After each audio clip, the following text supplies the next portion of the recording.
Shalom, selamat hari Minggu. Saudara-saudara, kita bersyukur kepada Tuhan bahwa hari ini kita boleh bersama dituntun oleh firman Tuhan, sekalipun masih berada di dalam situasi dan kondisi mewabahnya pandemi COVID-19. Selamat Hari Pentakosta. Pembacaan Alkitab sebagai dasar renungan kita pada hari ini, Kitab Nabi Yoel pasal 2 ayat 28 dan ayat 29. Mari berdoa mohon bimbingan Roh Kudus. Tuhan Yesus, kami kembali datang dalam hadirat-Mu yang kudus untuk mendengarkan firman Tuhan yang dibacakan dari Alkitab. Biarkanlah Roh Kudus-Mu menuntun kami agar kami dimampukan untuk menghayati dan mewartakan kasih Tuhan dalam kehidupan kami dengan sesama. Amin.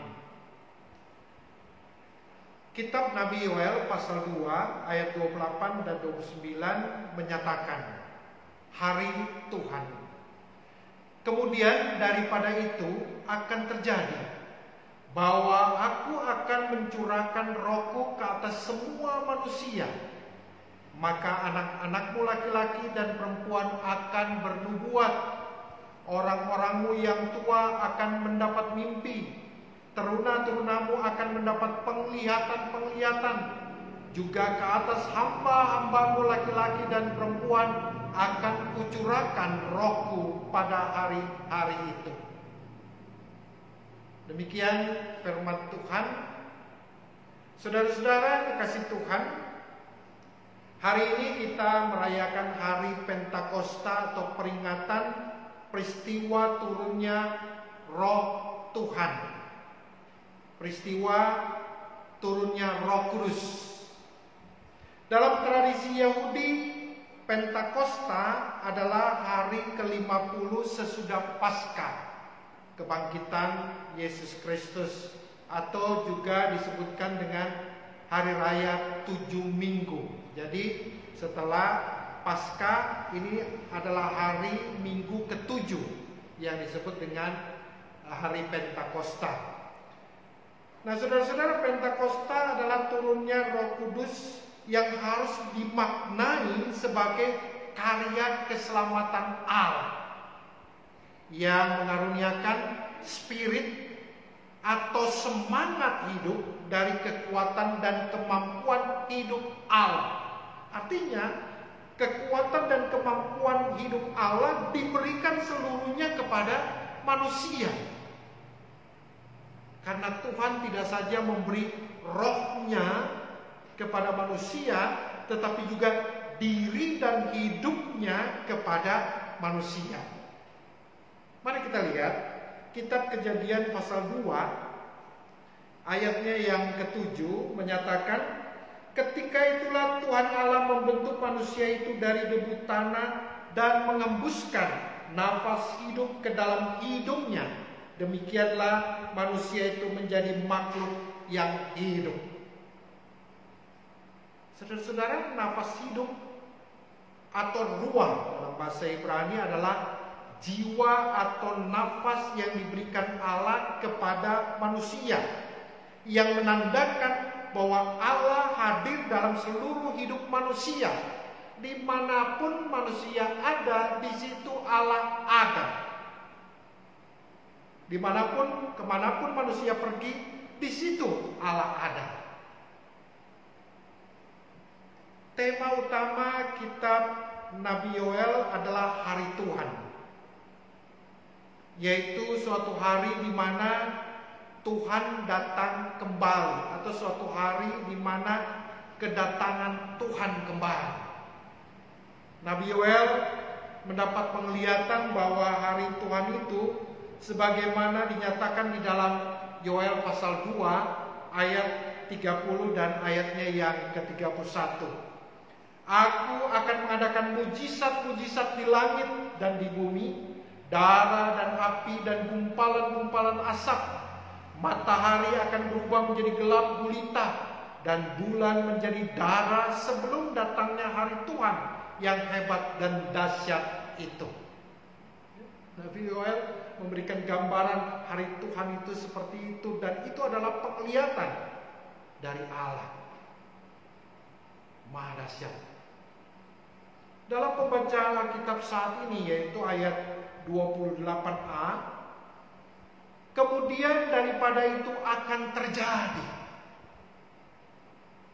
bahwa aku akan mencurahkan rohku ke atas semua manusia. Dan hal ini terbukti, saudara-saudara, sebagaimana disaksikan dalam kitab Kisah Para Rasul pasal 2 ayat 1 sampai dengan ayat yang ke-13 yang diberi judul oleh Lembaga Alkitab Indonesia Pentakosta atau turunnya Roh Kudus. Secara khusus Rasul Petrus menyaksikan dalam Kisah Para Rasul pasal 2 ayatnya yang ke-14b. Katakan Kisah Para Rasul 2 ayat 14b. Hai kamu orang Yahudi dan kamu semua yang tinggal di Yerusalem, ketahuilah dan camkanlah perkataanku ini. Orang-orang ini tidak mabuk seperti yang kamu sangka, karena hari baru pukul 9. Tetapi itulah yang difirmankan Allah dengan perantaran Nabi Yoel. Jadi Rasul Petrus juga berkhotbah dengan mengutip apa yang disaksikan oleh Nabi Yoel, apa yang dinubuatkan oleh Nabi Yoel dari Allah. Jadi saudara-saudara, pencurahan roh Tuhan menjelang hari Tuhan yang akan datang sebenarnya telah memberikan pembaharuan dalam hidup manusia. Petrus dan murid-muridnya yang dulunya takut, yang tidak berani mengunci diri dalam sebuah rumah ketika Tuhan Yesus naik ke surga. Tetapi ketika Roh Kudus datang, mereka akhirnya berani memberikan kesaksian tentang keselamatan yang dari Tuhan, yang juga disaksikan di dalam Kisah Para Rasul 2 ayat 14a. Maka bangkitlah Rasul Petrus berdiri dengan ke-11 rasul itu, dan dengan suara nyaring ia berkata kepada mereka. Rasul Petrus berani bangkit dan berdiri, dan dengan suara nyaring ia berkata, ia menyaksikan akan kekuatan kuasa Tuhan di dalam kehidupan mereka dan juga banyak orang yang percaya. Saudara-saudara, kehadiran Allah ini jugalah yang memampukan kita, saudara-saudara dan saya, untuk semangat dan berani menghadapi perjalanan hidup kita ke depan dalam situasi dan kondisi mewabahnya coronavirus disease 19 ini, yang seharusnya tidak membuat kita berada di dalam ketakutan yang amat sangat. Memang kita perlu berjaga-jaga. Saudara-saudara, ingat, pencurahan roh Allah, pencurahan roh kudus hanya diberikan kepada orang yang percaya. Artinya orang yang percaya, yang mempertaruhkan hidupnya hanya kepada Allah, yang mengandalkan Allah dalam perjalanan hidupnya.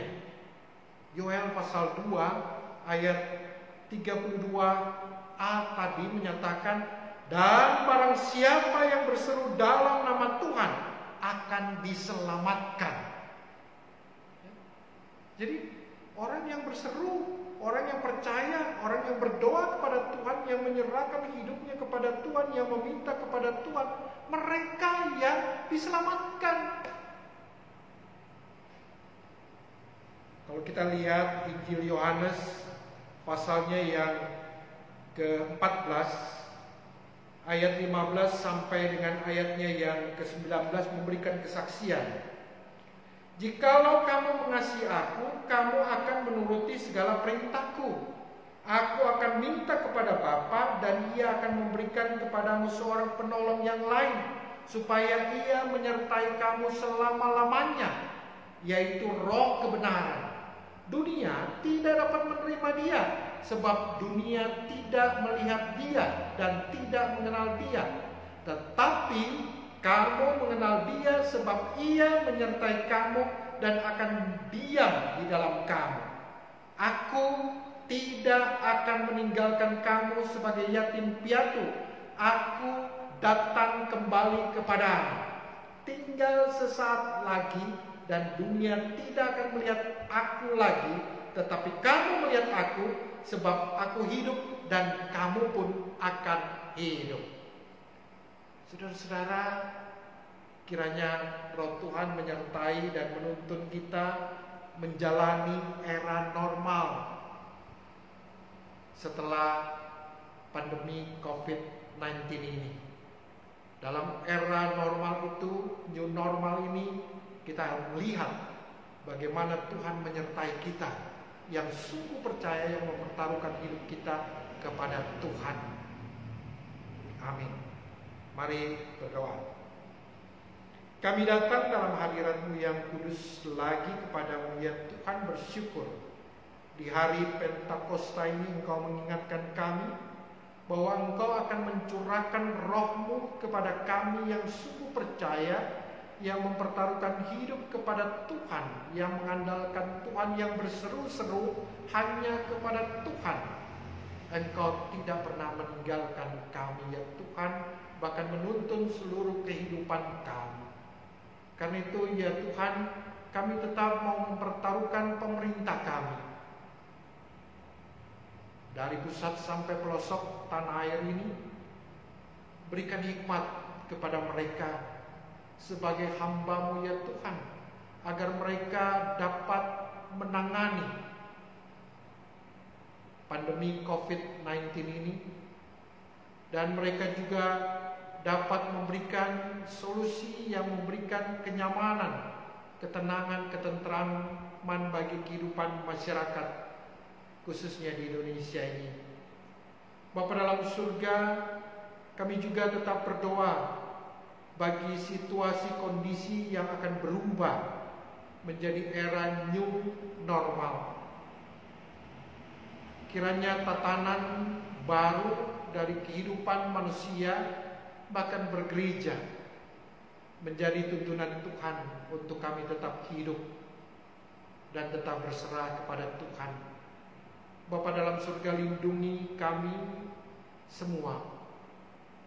Kami serahkan jemaat Tuhan dalam seluruh kehidupan, baik orang tua kami, bahkan anak-anak muda dan anak-anak yang terkecil. Sertai kami ketika kami memasuki era new normal ini.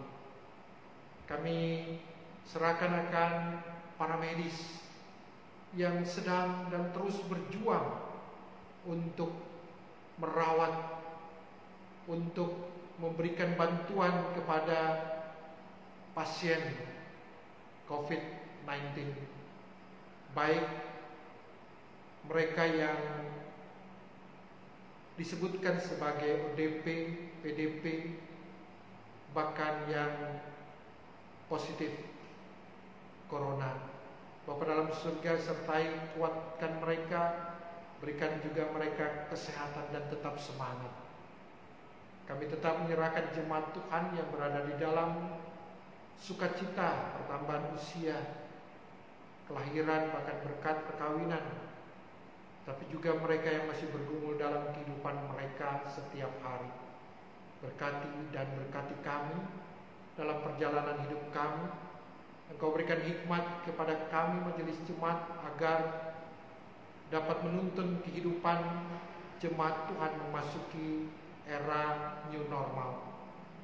Terima kasih ya Bapa. Kasih karunia, rahmat dan damai sejahtera dari Allah Bapa, Yesus Kristus dan persekutuan Roh Kudus menyertai, melindungi, memberkati saudara sekalian saat ini kekal sampai selama-lamanya. Amin.